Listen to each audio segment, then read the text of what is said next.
Hello everybody, I hope कि आप सब बहुत अच्छे होंगे। आज मैं आपको लेकर चलने वाला हूं सोना रोड पे और देखते हैं कि क्या कुछ काम चल रहा है। लेकिन इस वीडियो को आखिर तक देखना क्योंकि एक अपडेट बहुत ही इम्पॉर्टेंट है जो आपको देनी है।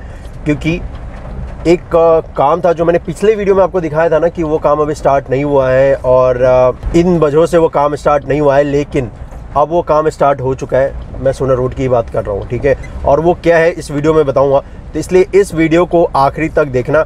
और बस एक और काम कर देना कि अगर आपने चैनल को सब्सक्राइब नहीं किया है तो कर लीजिएगा, क्योंकि मैं इसी तरीके से घूमता रहूँगा, आपको घुमाता रहूँगा और न्यू इंडिया की सैर कराता रहूँगा। तो चलो देखते हैं कि क्या है वो इम्पोर्टेंट अपडेट और क्या कुछ और काम चल रहा है, ठीक है। तो चलो चलते हैं। तो ये जो जगह है ये है बादशाहपुर और अभी थोड़ी देर पहले ही बारिश हुई है, लेकिन अच्छी खासी कोई बारिश नहीं हुई है। सिर्फ आप ये समझ लो 2-3 मिनट का ही बारिश हुआ है और बारिश होके बंद हो गई है। अब हालत और भी ख़राब होगा क्योंकि अब होगी ह्यूमिडिटी जी। तो चलो बात कर लेते हैं इस सोना एलिवेटेड रोड का, जो कि बनाया जा रहा है। राजीव चौक से लेकर सोना तक जाएगा और इस वक्त मैं हूँ बादशाहपुर में और यहाँ से आज हम इस वीडियो को स्टार्ट करने वाले हैं। यानी कि यहाँ से हम अपना सफ़र स्टार्ट करने वाले हैं और फिर आगे तक हम चलने वाले हैं और फिर देखने वाले हैं कि क्या कुछ काम इस पर चल रहा है। यहाँ पर अगर देखोगे तो जो पिलर का जो टी शेप में आने का काम है वो देखो तो यहाँ पर चल रहा है, ठीक है। राइट हैंड साइड में मेरे हैं जो जितने भी बैंक्स आते हैं यहाँ पे ना, वो बैंक है। और यहाँ पर अगर आप देखोगे तो पिलर्स बन गए हैं और उनका फाइनल फेज का काम चल रहा है, जो कि है पिलर को टी शेप में लाने का। और इस सोना एलिवेटेड रोड पे काम तो वैसे बहुत तेज़ी के साथ चल रहा है और जितनी तेज़ी के साथ 2 ऐसे प्रोजेक्ट है जिसको मैं कवर कर रहा हूँ और उस प्रोजेक्ट में हर दिन कुछ ना कुछ नया हो रहा है। एक तो ये दिल्ली टू मुंबई एक्सप्रेसवे, दूसरा ये सोना एलिवेटेड रोड। और ये दोनों एक दूसरे के लिए बहुत इंपॉर्टेंट है, ठीक है। क्योंकि अगर दिल्ली टू मुंबई एक्सप्रेसवे बन जाता है और ये प्रोजेक्ट डिले हो जाता है तो फिर जो ये स्ट्रेच बचेगा जब आप दिल्ली टू मुंबई एक्सप्रेसवे पे जहाँ पे कनेक्ट हो गए तो फिर आपको टाइम लगेगा। तो ये बहुत सही चीज़ है जो कि इस प्रोजेक्ट का काम भी बहुत तेज़ी के साथ चल रहा है, ठीक है। जैसा कि मैंने, अगर आपको दिल्ली टू मुंबई एक्सप्रेसवे का भी अपडेट चाहिए आप मेरे चैनल को सब्सक्राइब कर लीजिएगा, क्योंकि उसका भी अपडेट मैं अपने चैनल पर देता रहता हूँ। तो ये जो जगह है ये है बादशाहपुर का मार्केट और यहाँ पर ये जो जगह है ये बहुत कंजस्टेड था पहले, क्योंकि यहाँ पर जितनी जगह आप देख रहे हो इतनी तो थी नहीं, बहुत ही कम जगह था। और यहाँ से आपको ऑफिस के टाइम पे जाना और वापस आना दोनों ही बहुत बड़ी बात थी अपने आप में, क्योंकि यहाँ पे उतनी जगह होती नहीं थी। ट्रैफिक इस पे अच्छा खासा हो जाता था क्योंकि जो लिटरली जो दुकानें थी जो बहुत ही पास में थी और जिसकी वजह से आप ये समझ लो कि यहाँ से निकलना बहुत मुश्किल हो जाता था। लेकिन अब क्या है कि अब तो बहुत अच्छे तरीके से इसको बना दिया है, तो क्या है सर्विस रोड भी हो गया है। तो इनफैक्ट अगर कंस्ट्रक्शन का काम चल भी रहा है तो भी यहाँ पे इतना टाइम नहीं लगता है आपको, ट्रेवल टाइम, क्योंकि यहाँ पर ड्राइव करने के लिए अच्छी खासी जगह अभी है। अब हम पहुँचने वाले हैं वाटिका चौक और वाटिका चौक पे अभी तो फ़िलहाल चल रहा है पिलर का काम। जी हाँ, पाइलिंग का काम चल रहा है वहाँ पे। और ये यहाँ पे देखोगे तो ये जो सर्विस रोड बनाना है उसका भी काम चल रहा है। मेरे लेफ्ट हैंड साइड में अगर आप देखोगे तो काम चल रहा है। और कितनी अच्छी बात है कि बादशाहपुर मार्केट में था तो वहाँ पे बारिश हुई है और यहाँ पे देखो कुछ भी नहीं है, बिल्कुल भी नहीं। देखा, बस इतने से दूर में ही सिर्फ 1 किलोमीटर के अंदर इतना सारा डिफरेंस। भगवान ऐसा क्यों कर रहे हो? ये जैसे आप वाटिका चौक को क्रॉस करोगे तो वाटिका चौक को क्रॉस करने के बाद यहाँ पर अगर आप देखोगे तो यहाँ पर चल रहा है पिलर का काम। लेकिन पिलर बनाने से पहले जो रिंग डालते हैं, जो 6 रिंग जो ज़मीन के अंदर डालते हैं फाउंडेशन बनाने के लिए, फ़िलहाल अभी उसका काम चल रहा है। और ये जो मशीन है इसके ज़रिए वही बनाया जा रहा है, पिलर का फाउंडेशन जो तैयार करना होता है उसका काम चल रहा है यहाँ पे, ठीक है।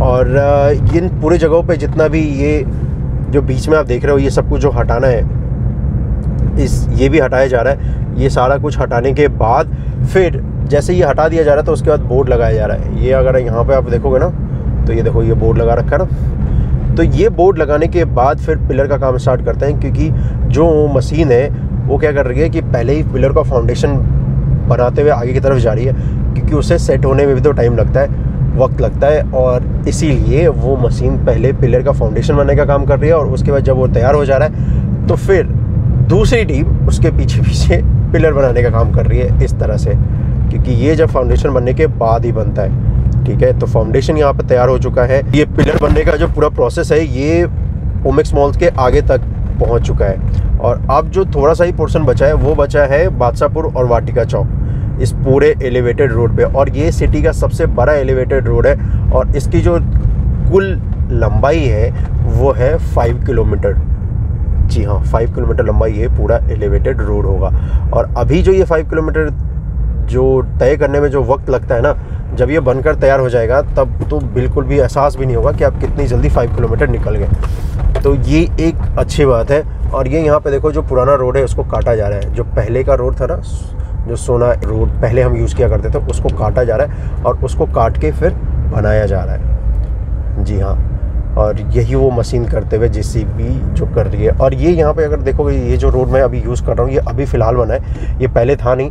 तो ये रोड को अभी बनाया गया है, इसलिए इसकी हाइट भी अगर आप देखोगे ना तो पहले से 3-4 फीट ऊंचा कर दिया है इस पूरे रोड को। इस रोड भी अगर आप यूज़ करने वाले हो तो, और वो इसलिए किया है कि बारिश के दिनों में इस पे जो है बारिश का पानी, इसकी वजह से इसको इतना हाइट किया गया है। और लिटरली सच बता रहा हूँ, ये 3-4 फीट ऊंचा करके ना इन्होंने मतलब पूरा एकदम सही कर दिया है। मैं अभी ड्राइव कर रहा हूँ, ये सर्विस रोड यूज़ करने वाले हम लोग। एलिवेटेड रोड ऑफकोर्स यहाँ से तो कोई एंट्री पॉइंट होगा नहीं कि आप इन कर जाओ। तो जो लोग इस पे एक बार इंटर करेंगे, जो कि बिजली बोर्ड का जहाँ से ऑफिस है, जहाँ से स्टार्ट हो रहा है सेक्टर 67 से, और वहाँ से फिर ये आराम से आते जाएंगे। अगर ये देखोगे तो ये जो फ़िलहाल एलिवेटेड रोड जो बनाया जा रहा है अभी फ़िलहाल ये 2 लेन का है, ठीक है। और इसको टोटल 6 लेन करने के लिए इसमें और भी स्ट्रक्चर ऐड करेंगे और उसके बाद ये टोटल 6 लेन का बनेगा एक पिलर पे।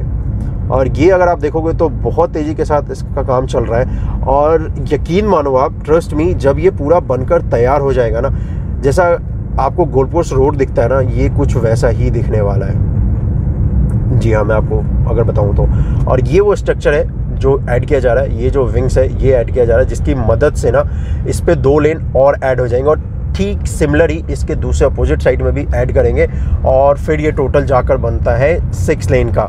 3 लेन ईस्ट साइड ये एलिवेटेड रोड होने वाला है। और यहाँ पर ये नीचे आ जाएगा जो कि है रहेजा मॉल के पास, ये फ्लाईओवर फिर डाउन हो जाएगा। ये देखो यहाँ पे आपको इस शेप से पता भी चल रहा होगा कि ये यहाँ पे नीचे आ रहा है, ठीक है। और ये जब नीचे आ रहा है जहाँ पे, तो इस जो खाली जगह है जो स्ट्रक्चर लगा रहा है और उसमें जो जगह है खाली बच रही है, उसको फिल करने के लिए ये लोग मिट्टी डालेंगे वहाँ पे, ठीक है। और ये मिट्टी कहाँ से आ रही है ये भी मैं आपको बताऊँगा। यही वाला सबसे इम्पोर्टेंट पार्ट है जो मैंने आपको बोला था कि इस वीडियो में बताने वाला हूँ, ठीक है। ये जो रोड बनाया है ये नया बनाया है, ठीक है। और इसको बनाने के बाद अभी फ़िलहाल क्या है, लोग ये लेफ्ट हैंड साइड वालों को भी यूज़ करते हैं। ये भी नया बना है और ये भी नया बना है। और आप देखो ये पहले वाले रोड से आपको अब यकीन होगा कि कितना हाइट कर रहे हैं, है ना। देखा, तो ये जो जगह है ये है सुभाष चौक। और सुभाष चौक पे यहाँ पे बन रहा है अंडरपास। और अगर मैं आपको दिखाऊं तो जैसा मैंने वीडियो के स्टार्टिंग में बोला था कि यहाँ पे अंडरपास का जो काम है ना वो हो चुका है स्टार्ट। और ये यहाँ पे अगर आप देखोगे तो जेसीबी है जिसकी मदद से यहाँ पर मिट्टी पूरी निकाली जा रही है पूरी तरीके से, ताकि जो अंडरपास है उसको बनाया जा सके। ये देखो, ये रही मशीनें और यहाँ पर ये पूरा बनाया जा रहा है। अगर आप वैसे देखोगे तो इन्होंने एक और काम किया है कि क्या होता है कि जब ये बनाते हैं, स्ट्रक्चर बनाते हैं ना, ठीक है, ये जब अंडरपास का पूरा स्ट्रक्चर बनाते हैं तो ये स्ट्रक्चर बनाने से पहले मिट्टी जो है वो गिर ना जाए, तो ये क्या करते हैं, देखो कंक्रीट का पूरा वॉल दे देते हैं। इसकी मदद से ये होगा कि जो मिट्टी है ना वो नहीं गिरेगी। ये यहाँ पर देखो आप, ये पूरा वॉल बनाया है, ठीक है। और इस वॉल को देखने के बाद आपको अंदाज़ा मिल गया होगा कि देखो कितनी जल्दी ये काम जो है ये स्टार्ट हो चुका है। तो क्या है कि मिट्टी निकाल रहे हैं, और ताकि ये जो वॉल है इन्होंने पहले ही बना दिया है कि जो मिट्टी है वो गिरे नहीं। जब ये यहाँ से काटेंगे ना, मिट्टी निकाला जाएगा तो ये गिरे नहीं। और ये यहाँ पर अगर आप देखोगे तो ये फ़िलहाल इसी के लिए ये वॉल पूरा बनाया गया है पूरी तरीके से। देखा ना, काम तेज़ी के साथ चल रहा है जैसा मैंने बोला था। और ये पूरी मिट्टी निकालने वाले, ये जितना भी आप देख रहे हो ना पूरा निकालने वाले हैं। अच्छी खबर ये है कि चलो सुभाष चौक पे अंडरपास का जो काम है वो स्टार्ट हो चुका है। और जैसा कि मैंने पिछले वीडियो में आपको कहा था कि यहाँ पे एक गैस पाइपलाइन जा रहा है जिसकी वजह से काम जो है वो डिले हो रहा था। तो लगता है ऐसा है कि जो गैस पाइपलाइन है उसे हटा दिया गया, और उसके बाद ही तो ये काम स्टार्ट हुआ है। तो लगता है IGL वाले भी ना वीडियो देखते हैं भाई का, जिसकी वजह से ना उन्होंने शायद मेरी रिक्वेस्ट सुन ली और भी कदम उठाने थे उन्होंने किया, और ये जो गैस पाइप लाइन है उसको हटा दिया, जिसकी वजह से ये अंडरपास का काम चल रहा है। और यही वो पोर्शन था जहाँ पे काम थोड़ा सा डिले हो रहा था। मैंने भी सोचा कि यार पता नहीं यहाँ पे काम चल क्यों नहीं। जब मैंने फाइंड आउट किया तो पता चला कि इस वजह से एक गैस पाइपलाइन जा रहा है, जिसकी वजह से ये काम स्टार्ट नहीं हो पा रहा है। यहाँ पे इस एलिवेटेड रोड की वजह से ही अंडरपास दिया गया कि एक एलिवेटेड रोड था तो अगर दूसरा बनाते तो बहुत हाइट हो जाता, जो कि शायद उतना ज़्यादा यूज़फुल नहीं होता एज़ कम्पेयर टू अंडरपास। तो इसलिए इन्होंने सोचा कि यहाँ पे क्यों ना अंडरपास दिया जाए, और इसीलिए यहाँ पे अंडरपास दिया गया है। इस रोड को अगर आप यूज़ करके जाओगे, इस एलिवेटेड रोड को, तो आप चले जाएंगे हुडा सिटी सेंटर की तरफ, इस तरफ, ठीक है। तो यहाँ पर ये काम तो पूरी तेज़ी के साथ चल रहा है। और ये देखो, ये यहाँ पे जैसा मैंने कहा मशीनें भी लग गई हैं, और अगर आप इस तरफ जाओगे ना तो आप NH 8 पे जाके कनेक्ट हो सकते हो। बिल्कुल सही सुना आपने, हीरो होंडा चौक, हाँ आप वहाँ निकल जाओगे, ठीक है। तो कैसा लगा आपको ये वीडियो, आप मुझे कमेंट करके ज़रूर बताइएगा। और थैंक यू सो मच, आप मुझे इसी तरीके से मेरे चैनल को सब्सक्राइब करते रहिए, लाइक कमेंट शेयर करते रहिए, अपने विचार मेरे साथ साझा करते रहिए। तो आज के लिए बस इतना ही, मिलते हैं अगले वीडियो में, अपना ख्याल रखिएगा, जय हिंद। और मुझे इंस्टाग्राम पे फॉलो करना मत भूलिएगा, क्योंकि मैं इसी तरीके से घूमता रहूँगा, आपको घुमाता रहूँगा और न्यू इंडिया की सैर कराता रहूँगा। तो चलो आज के लिए इतना ही, बाय बाय।